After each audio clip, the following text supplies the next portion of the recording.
지가방 안엔 굳은 다짐이 the backpacker 우리는 backpackers yeah we the backpacker 내가 묻은 신발이 바래져도 backpacker 우리는 backpackers 출발은 언제나 겁없이 시작부터 맨발 내 눈에 싹 다 basic 보다와의 step pipe 펴진 내 black tie 프로젝트만 necktie.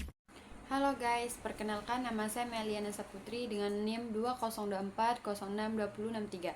Saya dari Prodi S1 Farmasi di kampus Tika Sadila. Di sini saya akan menjawab 10 tugas dari mata kuliah Kewarganegaraan. Pertanyaan pertama yaitu jelaskan peran saudara dalam menyikapi konsep ketahanan nasional khususnya di bidang pendidikan sebagaimana tujuan bangsa Indonesia merdeka. Saya akan menjawab pertanyaan nomor 1 yaitu pandangan saya tentang peran mahasiswa dalam menyikapi konsep ketahanan nasional khususnya di bidang pendidikan. Sebagaimana saya mahasiswa melihat bahwa pendidikan adalah fondasi utama untuk memperkuat ketahanan nasional. Peran saya di sini adalah aktif belajar berpikir kritis dan untuk menciptakan lingkungan akademik yang sehat dan produktif. Selain itu, saya juga berusaha untuk berbagi pengetahuan dan semangat belajar kepada orang-orang di sekitar saya. Bagi saya, tujuan Indonesia mereka bukan hanya soal bebas dari penjajahan, tapi juga bagaimana menciptakan masyarakat yang cerdas, mandiri, dan mampu bersaing secara global. Pendidikan adalah jalan utama menuju ke sana. Maka dari itu, saya merasa penting untuk diambil bagian dari proses ini, sekecil apapun kontribusinya. Soal yang kedua yaitu dalam lingkungan skala nasional kita mengenal wawasan Nusantara. Coba saudara narasikan wawasan saudara dalam lingkungan daerah provinsi, kabupaten atau kota khususnya provinsi Lampung atau provinsi lainnya sesuai asal dan lamanya saudara tinggal. Di sini saya akan menjawab jawaban nomor 2 yaitu tentang wawasan Nusantara. Wawasan Nusantara di Provinsi Lampung tercermin dari berbagai upaya untuk menjaga persatuan dan kesatuan bangsa, melestarikan budaya lokal dan menanamkan nilai kebangsaan. Pemerintah Provinsi Lampung aktif menyelenggarakan pelatihan tentang wawasan kebangsaan untuk ASN dan mahasiswa, agar lebih peduli tentang semangat nasionalisme dan integrasi wilayah.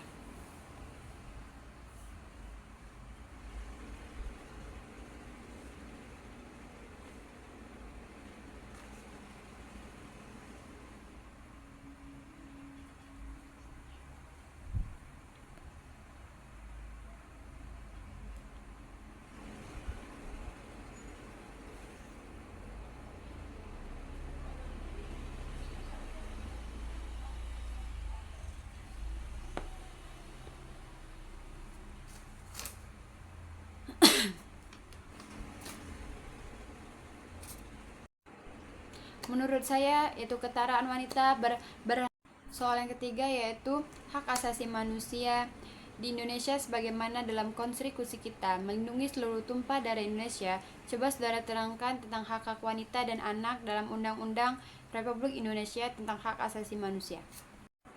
Di sini saya akan menjawab soal nomor 3 yaitu tentang kesetaraan wanita dan anak. Kesetaraan wanita berhak diperlakukan setara dengan pria dalam segala bidang, baik dalam pekerjaan, pendidikan, maupun kehidupan sosial. 2 yaitu perlindungan dari kekerasan. Wanita dilindungi dari kekerasan fisik, psikologis, dan seksual dalam rumah tangga maupun masyarakat. Yang 3 yaitu reproduksi. Wanita memiliki hak untuk membuat keputusan terkait dengan kesehatan dan reproduksi mereka. Yang kelima yaitu hak-hak anak. Yang hak-hak anak itu pertama, hak untuk hidup, tumbuh, dan berkembang. Anak berhak atas kehidupan yang sehat, pendidikan yang layak, dan perlindungan dari diskriminasi. Yang kedua yaitu perlindungan dari eksploitasi. Anak dilindungi dari segala bentuk kekerasan dan penelantaran dan eksploitasi ekonomi, seksual, ataupun psikologis. Soal keempat yaitu demokrasi di Indonesia membangun kerangka pikir dan perilaku politik warga negara Indonesia. Jelaskan pendapat saudara tentang hal itu. Menurut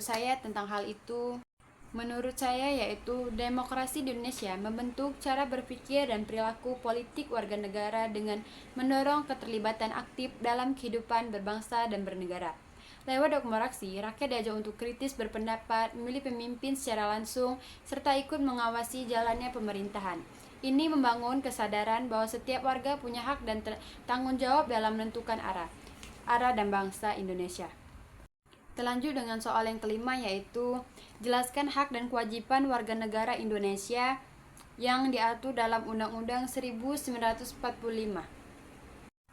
Menurut saya, sebagai warga negara Indonesia, kita punya hak seperti dapat pendidikan, bebas berpendapat, memiliki agama, mendapat perlindungan hukum, dan hidup layak. Tapi kita juga punya kewajiban seperti taat hukuman, ikut bela negara, wajib ikut pendidikan dasar, dan hormat hak orang lain. Next, dengan soal yang keenam, yaitu terangkan apa itu dimaksud dengan negara. Negara ialah suatu wilayah yang punya pemerintahan sendiri, penduduk tetap, dan sepadan yang diiktiraf. Ia berkuasa untuk membuat undang-undang, mengetakbir rakyat, serta menjaga keamanan dan kedaulatan wilayah. Kita lanjut dengan soal yang ketujuh, yaitu dalam pembukaan Undang-Undang Dasar disebut tujuan bangsa Indonesia merdeka. Jelaskan tujuan dimaksud. Tujuan dimaksud dengan pertama yaitu melindungi segenap bangsa Indonesia dan seluruh tumpah darah Indonesia. Yang kedua yaitu memajukan kesejahteraan umum. Yang ketiga yaitu mencerdaskan kehidupan bangsa. Yang keempat ikut melaksanakan ketertiban dunia yang berdasarkan kemerdekaan, perdamaian abadi, dan keadilan sosial. Secara ringkas, tujuan memerdekakan Indonesia adalah untuk melindungi rakyat, meningkatkan kesejahteraan, mencerdaskan masyarakat, dan berkontribusi pada perdamaian. Soal yang ke-8 yaitu simbol Bhinneka Tunggal Ika. Apa arti dari simbol Bhinneka Tunggal Ika? Baiklah. Menurut saya, Bhinneka Tunggal Ika bermakna yaitu adalah walaupun kita berasal dari suku, agama, budaya, latar belakang yang berbeda-beda, tapi kita tetap satu bangsa Indonesia. Perbedaan itu bukan untuk memecah, tapi justru memperkaya persatuan kita. Jadi intinya kita tetap bersatu demi tujuan bersama sebagai bangsa. Lanjut ke soal nomor 9, yaitu sebagai mahasiswa, saudara memiliki klaster terdiri. Sebagai warga negara, mahasiswa dituntut untuk cerdas, kritis, dan aktif berwarga negara. Mengapa demikian? Terangkan penjelasan saudara. Menurut saya, sebagai mahasiswa, saya menyadari kami punya peran penting sebagai agen perubahan. Mahasiswa dianggap sebagai berada di klaster intelektual yang punya kemampuan berpikir kritis, cerdas, dan sadar akan isu-isu kebangsaan. Kenapa mahasiswa dituntut begitu? Karena mahasiswa punya akses pendidikan tinggi, jadi wajar kalau dituntut lebih peka terhadap masalah bangsa, mampu menganalisis kebijakan, menyuarakan aspirasi rakyat, dan ikut mengawal jalannya demokrasi. Dengan jadi pribadi yang cerdas, kritis, dan aktif, mahasiswa bisa mendorong perubahan positif, ikut membangun bangsa, serta menjaga nilai-nilai keadilan dan persatuan. Jadi bukan cuma belajar di kampus, tapi juga terlibat langsung dalam kehidupan beragam. Soal yang ke-10 yaitu narasikan pengetahuan saudara tentang civil society, masyarakat madani, yang menghasilkan perkembangan dan pertumbuhan budaya bangsa Indonesia. Menurut saya, civil society atau masyarakat madani adalah kelompok masyarakat yang aktif, mandiri, dan punya kesadaran tinggi terhadap hak dan kewajiban dalam kehidupan berbangsa.